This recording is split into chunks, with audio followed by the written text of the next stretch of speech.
Hello po mga kabayan, mayroon akong i-share sa inyo, no. Ito first time kong makagamit nito.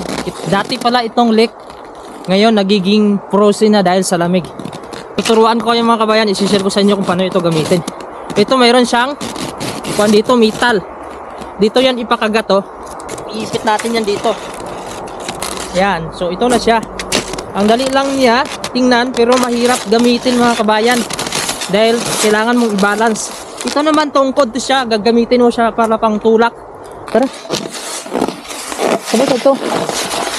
Sabay ya.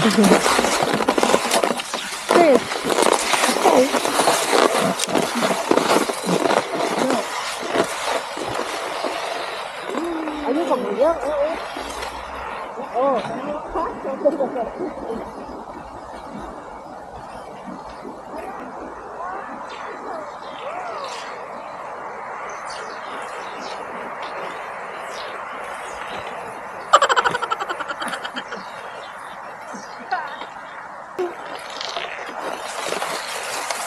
Balik.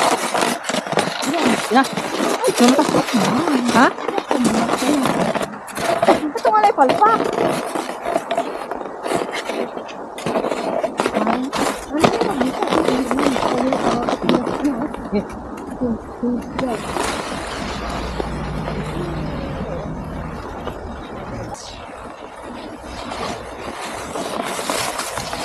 Balik kita dua. Kontak. Picture na to.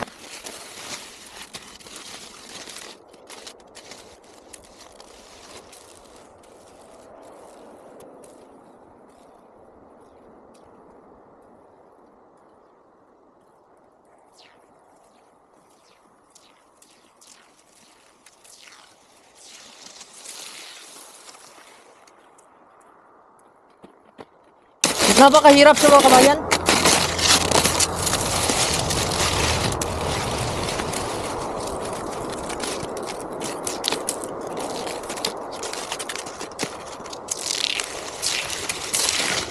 Ayan, napakadali lang sa tingnan pero mahirap mga kabayan. Kailangan mo mag-aral nito dahil pagka ikaw lang, matagal kang matuto.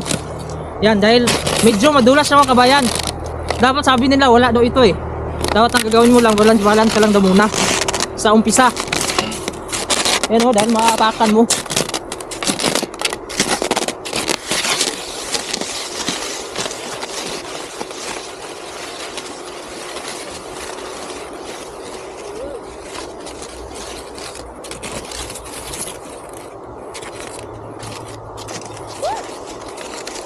Balance na naman.